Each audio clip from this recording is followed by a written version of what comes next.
Just a quick look at the headlines in any given day. It'll give you the idea that the world has gone mad. Welcome to a special SkyWatch TV update, Monday, February 15th, 2016. I'm Derek Gilbert. Joining us in studio, prolific author, writer, lecturer. His most recent book, Days of Chaos, accurately describes the condition we find ourselves in. L.A. Marzulli joining us in studio. L.A., great welcome. to be here. Thanks, Derek. The Middle East is on fire. Yes. We've got reports of a virus that may or may not, depending on who you ask, be causing massive wave of birth defects in Latin America. We've got Europe in a state of emergency because they're allowing in a million people who don't want to assimilate the European culture. Your book accurately describes all of this. I don't know if you've got a prophetic gift, but it certainly seems timely, if nothing else. What do you see going on, and how do we as Christians process this through a biblical lens? I think we're looking at the beginning of World War III. I think the BRICS nations, Brazil, Russia, India, China, South Africa, they've coalesced and they want to move the global default currency from the U.S. petrodollar back into the Chinese yuan. You can't do that. And this is, we can see geopolitically that this is, you've got two sides of the coin. You've got the Russians now in the Middle East, absolutely unprecedented. The fact that the Russians are even there in the Middle East, that is, when was the last time that happened? And the Chinese are backing the Russians, the North Koreans are in on that cadre. And of course, this is the BRICS nations. They are backing the Shia branch of Islam. And that is that Shia crescent goes from Lebanon, Syria, down into Iran and swings over to Yemen. That they control essentially at least 50% of the world's oil coming out of the Gate of Tears and then the Strait of Hormuz, those two narrow choke points and waterways. So this is what we're looking at. And this is what's so interesting, that oil is what, down below $30 a barrel? $27 a barrel. I mean, that in itself is really weird. Gas in some places, $1.39 a gallon. When was the last time we saw that? And then added to this, over the Super Bowl, the North Koreans launched a satellite. Oh, so what? We've got satellites. But the problem with this is the North Koreans, with all due respect, are really crazy. Kim Jong-un. And they've threatened us before. And what my greatest fear is the threat of an EMP, electromagnetic pulse weapon. We'll talk about this in Watchers 9. We sat down and talked about the threat of an EMP. Also, Days of Chaos, the book, same deal. An electromagnetic pulse weapon, and now the North Koreans have the technology to do it. By launching a satellite like that, they can arm that. They can arm that missile, essentially, or that rocket, with a nuclear warhead, and we know that they have those. And if they launch that thing and it goes 200 miles into the atmosphere above the heartland, let's say, unfortunately, right where you are right now, in Missouri, Oklahoma, in that area. That sends out an electromagnetic pulse. That short circuits everything electrical. Anything with an on-off switch ceases to work. People don't understand the severity of what this would cause. I mean, millions, if it's in the wintertime, millions will die. Your car doesn't start the next morning. And this catastrophe has a cascading event. The repercussions just continue and continue and continue because the electrical grid is completely gone. Nothing works. And we're basically back pre-industrial revolution times. And that's my greatest fear. But combined with that, you know, you've got this whole financial collapse. I mean, just this week, just a couple of days ago, right? This whole stock market thing, and everybody's running into gold. I think gold shot up $68 in one day or something. Silver, which is being manipulated for decades now, you know, went up like 50 cents. Woo! But the bottom line is, people realize that that fiat currency isn't working anymore. And then the fact that you've got the BRICS nations, Brazil, Russia, India, China, South Africa, trying to move the Chinese yuan as the default currency. I mean, if this thing collapses, if a dollar collapses, just look at what happened in Greece, look what happened in Cyprus several years ago. It's just unbelievable. And, you know, look, when you get an incident like Katrina, we see that the heart of man is deceitfully wicked. I know people don't like to hear that, but it's true. Katrina comes, and what happens? The rise of lawlessness. There's a whole chapter in Days of Chaos talking about the rise of lawlessness. When there's such a thin veneer of civility that separates us from utter chaos, and this is why the book and the DVD are called The Days of Chaos. Everywhere I look, this is what I see. And yet, in the midst of all the chaos, like in Iran, like we talked about in an upcoming show, there's like a revival there. Thousands, tens of thousands of Muslims are changing and becoming Christians. They're becoming born again by the Spirit of a living God, and that's exciting. So I think that we're in this window of time, and I know people have, I'm banging the end time drum here, but I really believe that the King is going to return soon. We are a window of time that is unlike any other. And unfortunately, in the words of Yeshua, unless those days were shortened, no flesh would survive. And that's where we're not there yet. The good news is this is a cosmic regime change. And I love that, because that's what's happening. The God of this world, Hasatan, Satan, is being pushed out. Slowly, but being pushed out. The King will return and establish a literal millennial kingdom on this planet. Amen. One of the things that we've tracked here at SkyWatch TV, I know you're aware of this as well, is the transhumanist movement. Sure. We talked about this on the upcoming episode, and by the way, LA will be featured on 2 future episodes of SkyWatch TV, so watch for those.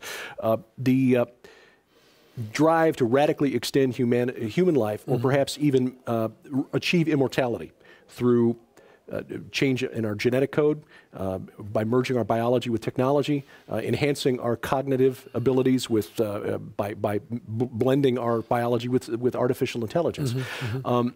We're also seeing a drive to interconnect everything, the Internet of Things. LED light bulbs are produced with a circuit board, so they can wirelessly connect. Not all of them do, but they're all produced with them. I have some of those. Yeah, they change the color when you. Yeah. What they don't tell you though is that your light bulb, your smart meter on the outside of the house, are leaking password information, and of course this information is being gathered and collected by the rising technocracy to control. And all about control. Properly balanced productivity and consumption for our own benefit, of course. But this is also part of that drive that we see in prophecy, that without the mark, that we won't be allowed to buy or sell. And it'll be justified to us as proper distribution of resources. How far along in this prophetic timeline are we? I mean, I don't think of myself as that old. I've been in this world for half a century, and I can just remember back to a time before we even had air conditioning or a television with a remote. Yeah. My grandchildren, are they ever going to see the world in the form that we know it now? Well, everything is moving. It's accelerating, and that acceleration is it's exponential. I mean, every 6 months, the technology is changing. Knowledge is increasing. Interestingly enough, it ties back into the biblical prophetic narrative, which states, in the latter days, seal up the book of Daniel, seal up the words in this book.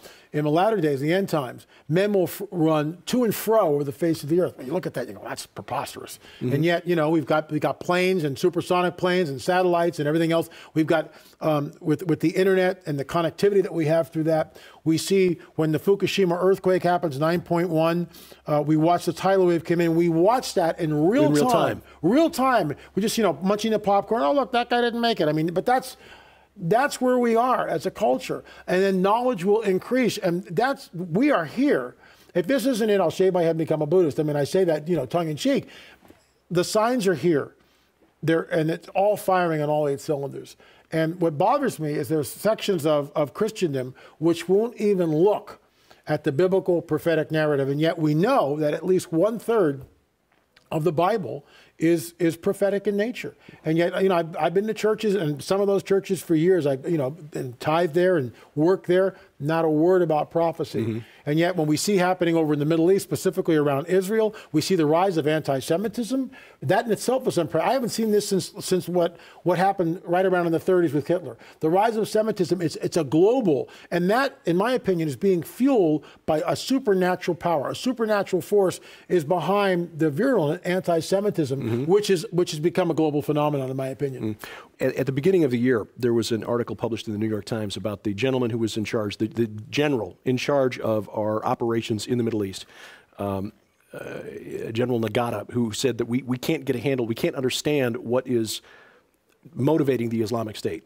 We can't get a handle on it. And they brought together a think tank, which included experts in social media and in marketing, college marketing professors, to try to understand how the branding strategy of the Islamic State was attracting followers. From all over the world, by the way. From all over the world. Yeah. Why do you think our government apparently has such a difficult time, and Western governments in general, have such a difficult time understanding what the Islamic State is about and what motivates it? I think that's a great question, and I'm sort of mystified. I think that that it's a liberal ideology, which somehow really doesn't really look at what the problem is. And I mean, it's just so obvious that the ideology of Islam is not going to go away.